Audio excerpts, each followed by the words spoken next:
श्री लक्ष्मी नारायण भगवान की जय हो। कार्तिक महात्म 16वां अध्याय।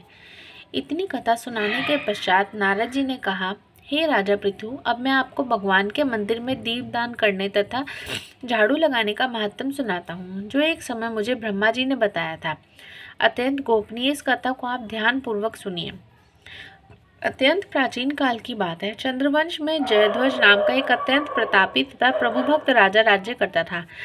वह प्रतिदिन भगवान के मंदिर में जाकर स्वयं झाड़ू लगाता तथा दीप जलाया करता था। एक दिन वितिहोत्र नामक राजपुरोहित स्वयं राजा के ये कार्य करते हुए देखकर विस्मय से जा पूछने लगा, हे राजन, भगवान को प्रसन्न करने के लिए और भी अनेक भक्तियुक्त कार्य हैं, फिर मंदिर में स्वयं सफाई करने तथा दीप जलाने में इतनी अधिक श्रद्धा का क्या रहस्य है? राजा ने हाथ जोड़कर अत्यंत विनम्र भाव से कहा, महाराज, इस संबंध में मेरे पूर्व जन्म का एक अत्यंत विस्मयकारी इतिहास है, जो भगवत कृपा से मुझे इस जन्म में भी याद है।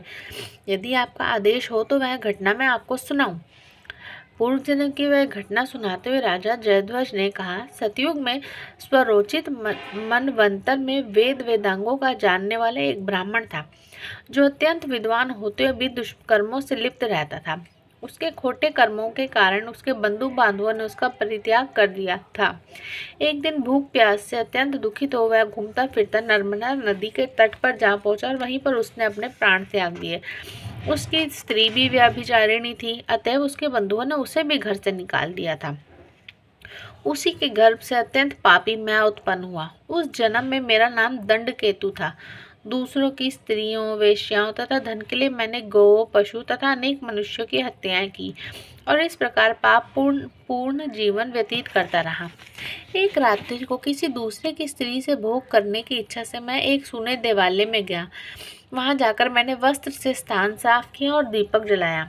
उस सूने मंदिर में दीपक जलता देखकर ग्राम रक्षक वहां आ गए और मुझे चोर या डाकू समझकर उन्होंने लाठियों से मुझ पर इतने प्रहार किए कि मेरी मृत्यु हो गई। प्राण निकलते ही भगवान के दूत वहां आ गए और मुझे सुंदर विमान में बैठाकर बैकुंठ को ले गए। कार्तिक के महीने में भगवान के मंदिर में झाड़ू लगाने तथा दीपक जलाने से मुझे इतना फल मिला कि कई कल्प तक स्वर्ग में सुख भोगकर अब मैं चंद्रवंश में जन्म लिया है। यदि श्रद्धा और भक्ति पूर्वक यही क्रिया कार्तिक में पूरे महीने की जाए तो उसके पुण्य का तो कहना ही क्या है, उसका वर्णन ब्रह्मा जी भी नहीं कर सकते। एक अन्य कथा सुनाते हुए नारद जी ने कहा, हे राजा पृथु, अब दूसरे के दीपक जलाने का महात्म सुनो। मनुवंश के प्रतापी राजा रैवतने के पुत्र भद्रबुद्धि के पुत्र का नाम सुदर्शन था। नाम के अनुरूप ही सुदर्शन अत्यंत सुंदर और पराक्रमी था। भद्रबुद्धि की राजधानी नर्मदा के तट के समीप महेंद्र पर्वत था। एक बार शिकार खेलने के लिए सुदर्शन अपने साथियों के साथ वन में गया।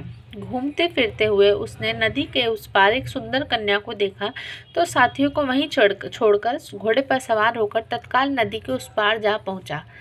वहां वह उस रूपवती कन्या को देखकर सुदर्शन उस पर मोहित हो गया। कन्या भी अत्यंत सुंदर बलशाली वीर पुरुष को देखकर लज्जा को प्राप्त हुई। सुदर्शन ने शालीनता पूर्वक उस कन्या से उसका परिचय पूछा। तब उस कन्या ने बतलाया कि वह गौड़ राजा की पुत्री है और उसका नाम मदनालसा है।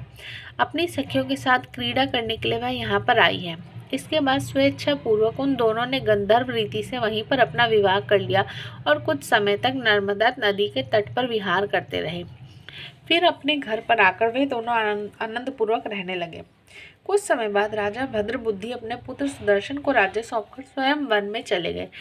राजा बनने के बाद सुदर्शन बड़ी कुशलता पूर्वक राजकाज चलाने लगा।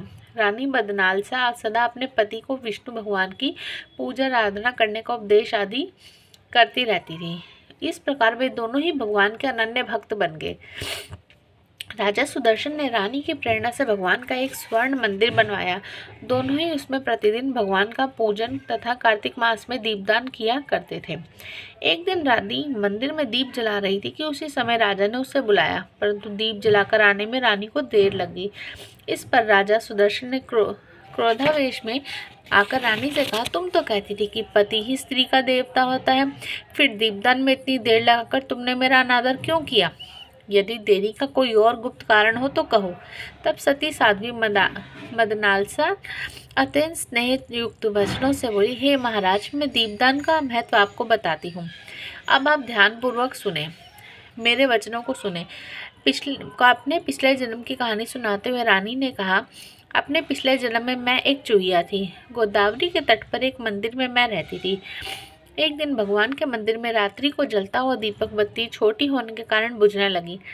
मैं घी खाने के लोभ से बत्ती को मुंह से पकड़कर उठाया।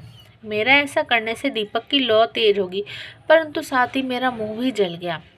इससे मैं मृत्यु को प्राप्त हुई, क्योंकि रात के समय भगवान का दीपक प्रज्वलित करते हुए मेरी मृत्यु हुई थी। इसी कारण मैंने ऐसा सुंदर रूप पाया और आपकी रानी बनी। यदि कोई श्रद्धा पूर्वक भगवान के मंदिर में दीपदान करता है तो उसके फल का तो कहना ही क्या है। अपनी रानी के मुख से यह वचन सुनकर राजा सुदर्शन ने आजीवन कार्तिक मास का व्रत करके भगवान के मंदिर में दीपदान किया और अंत में वैकुंठ को प्राप्त हुए। इति 16वां अध्याय समाप्तम। बोलो श्री विष्णु भगवान की जय हो। बोलो लक्ष्मी नारायण भगवान की जय हो। बोलो मासों में मास कार्तिक मास की जय हो।